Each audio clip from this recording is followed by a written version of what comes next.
Welcome to Ambi's kitchen.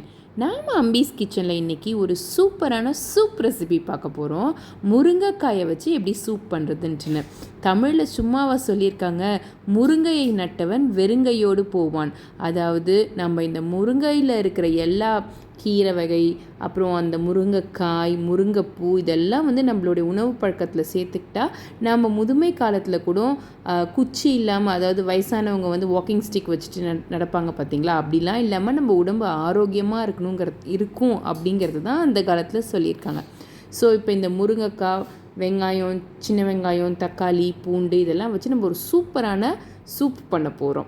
இந்த முருங்காய் இந்த மாதிரி நான் கொஞ்சம் பெருசாக கட் பண்ணிக்கிட்டு திட்டமாக தான் தண்ணி ஊற்றிருக்கேன். நிறைய நம்ம தண்ணி ஊற்றல. நம்ம இதை ப்ரெஷர் குக் பண்ணி எடுத்துக்கலாம். இப்போ இந்த முருங்கைக்காய்லாம் சூப்பராக வெந்துருச்சு. நல்லா விசில் போட்டு நம்ம ஒரு 5 விசில் அந்த மாதிரி விட்டு எடுத்துக்கலாம். இப்போ பார்த்திங்கன்னா தண்ணியும் நான் நிறைய ஊற்றாமல் திட்டமாக தான் ஊற்றி எடுத்திருக்கேன். இப்போ இந்த முருங்கைக்காயில் நம்ம என்ன பண்ண போகிறோம்னா, இதெல்லாம் லைட்டாக ஓப்பன் பண்ணிவிட்டு ஒரு ஃப்ளாட்டான ஸ்பூன் இந்த மாதிரி நம்ம கையாலையும் எடுக்கலாம். பட் நம்ம கையால் எடுக்கிறத விட இந்த மாதிரி ஃப்ளாட்டான ஸ்பூனில் நல்லா அது ஸ்க்ராப் பண்ணி அதுக்குள்ளே இருக்கிறதெல்லாம் தனியாக நம்ம எடுத்து வச்சுக்கலாம். அந்த முருங்கை காயில் இருக்கிற சதை, அந்த கொட்டையெல்லாம் நம்ம தனியாக எடுத்து அந்த பல்பெல்லாம் மட்டும் தனியாக இந்த மாதிரி நம்ம எடுத்து வச்சுக்கலாம். இப்போ இதுலேயே நம்ம ஊற்றியிருந்த தண்ணியையும் நம்ம கலந்து வச்சுக்கலாம். அந்த நம்ம திட்டமாக தண்ணி ஊற்றுறதுட்டு அதை நம்ம வேஸ்ட் பண்ண வேணாம், அதையும் இதுலேயே போட்டு கலந்து வச்சுக்கலாம். இந்த சூப் செய்யறதுக்கு நீங்கள் சின்ன வெங்காயம் யூஸ் பண்ணுங்கள், அப்போ தான் டேஸ்ட் சூப்பராக இருக்கும். ஸோ சின்ன வெங்காயம், தக்காளி, பூண்டு, இது கூடவே நான் மிளகு, ஜீரகம், அதுக்கப்புறம் சிறிதளவு தனியா, வரமிளகாய் இதெல்லாம் அரைச்சி ஒரு பொடியாக எடுத்து வச்சுக்கிட்டேன். ஸோ இப்போ நம்ம இந்த பொருட்களெல்லாம் யூஸ் பண்ணி சூப் ரெடி பண்ணிடலாம். கடாயில் நான் கொஞ்சம் நெய் விட்டுக்கிட்டேன். ஸோ அப்போ தான் அந்த ஃப்ளேவர் அண்ட் டேஸ்ட் ரொம்ப நல்லாயிருக்கும் அப்படின்னு சொல்லிட்டு நெய் விட்டுட்டு, நெய் கொஞ்சம் நல்லா சூடானதுக்கப்புறம் நம்ம எடுத்து வச்சுருக்க சின்ன வெங்காயத்தை போட்டு பூண்டோடு சேர்த்து போட்டு நல்லா அதை நம்ம வதக்கி எடுத்துக்கலாம். அந்த ரா ஸ்மெல் போகிற வரைக்கும் நம்ம நல்லா அதை வதக்கி கொடுத்துக்கலாம். இது நீங்கள் எண்ணெயிலையும் பண்ணலாம், கோகோனட் ஆயிலில் கூட நீங்கள் பண்ணலாம், இல்லை கடலை நெய்லையும் பண்ணலாம். பட் நம்ம இந்த நெய்யில் பண்ணால் அதோடய ஃப்ளேவர் அண்ட் டேஸ்ட் இன்னும் நல்லா தூக்கலாக இருக்கும். ஸோ அது வதங்கினதுக்கப்புறம் நம்ம கட் பண்ணி வச்சுருக்க தக்காளியையும் போட்டுக்கலாம். சிறிதளவு நீங்கள் நல்லா சாப் பண்ணி போட்டுக்கோங்க. அதுக்கப்புறம் நம்ம கொஞ்சோண்டு நான் மின்ட் ஆட் பண்ணியிருக்கேன், அதாவது புதினா இலைகள் ஆட் பண்ணியிருக்கேன் அந்த வாசனை ஃப்ளேவருக்காக. நல்லா இதெல்லாம் வதங்கட்டும். திட்டமாக நீங்கள் இதில் தண்ணி கூட நீங்கள் கொஞ்சம் ஆட் பண்ணிக்கலாம். பட் அந்த இதுலேயே நல்லா வதங்கினதுக்கப்புறம் நம்ம எடுத்து வச்சுருக்க அந்த முருங்கைக்காயில் இருக்கிற அந்த சதை பகுதி, அந்த கொட்டையெல்லாம் கூட நீங்கள் அப்படியே போடலாம். அப்போ தான் அது டேஸ்ட்டாக இருக்கும் உங்களுக்கு.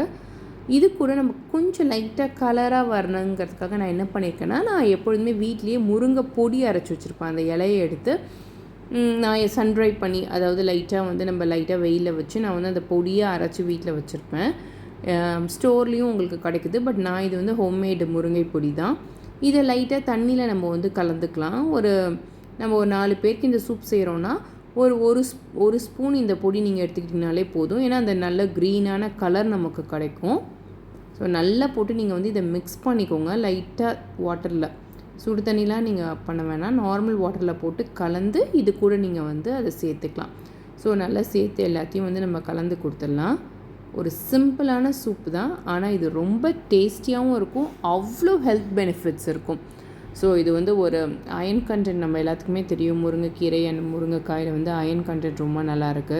அண்ட் நம்ம எல்லாத்துக்கும் ஈஸியாக கிடைக்கக்கூடிய கீரை தான் இது. ஸோ நம்ம இந்த மாதிரி சாப்பிட்டோன்னா நமக்கும் ரொம்ப நிறைய ஹெல்த் பெனிஃபிட்ஸ் இருக்கும். இப்போது நம்ம அதெல்லாம் வதக்கினதுக்கப்புறம் நமக்கு தேவையான அளவுக்கு ஒரு 1.5 டம்ளர் நான் இப்போ தண்ணி ஆட் பண்ணியிருக்கேன். தண்ணி ஆட் பண்ணிவிட்டு இந்த ஜீரகப்பொடி, இதில் பார்த்திங்கன்னா ஜீரகம், மிளகு, அதுக்கப்புறம் தனியா, அதாவது வர கொத்தமல்லி, நம்ம காரத்துக்கு ஏற்ற மாதிரி நீங்கள் வர மிளகாய், ரெட் கலர் மிளகாயும் அதில் போட்டு நான் அரைச்சிட்டேன். ஸோ அரைச்சிட்டு அந்த பொடியையும் நீங்கள் சேர்த்துக்கலாம். சேர்த்துக்கிட்டு நல்லா நம்ம கொதிக்க விட்டுக்கலாம். அதாவது அந்த முருங்கைக்கீரை பொடி போட்டோம் இல்லையா, அந்த ரா ஸ்மெல் போகிற வரைக்கும் நம்ம கொதிக்க விட்டுக்கிட்டால் சுவையான சூடான முருங்கைக்கீரை சூப் ரெடி ஆகிடுச்சு. ஸோ நீங்களும் இந்த சிம்பிளான சூப்பை கண்டிப்பாக ட்ரை பண்ணி பாருங்கள். அவ்வளோ சூப்பராக இருக்கும். ஒரு ஹெல்த்தியான சூப் சாப்பிட்ட திருப்தியான ஒரு ஃபீலிங்கும் நமக்கு இருக்கும். கண்டிப்பாக நீங்கள் ட்ரை பண்ணிவிட்டு எப்படி இருந்துச்சுங்கிற உங்கள் கமெண்ட்டை எங்கள் கூட மறக்காமல் ஷேர் பண்ணுங்கள். தேங்க்யூ.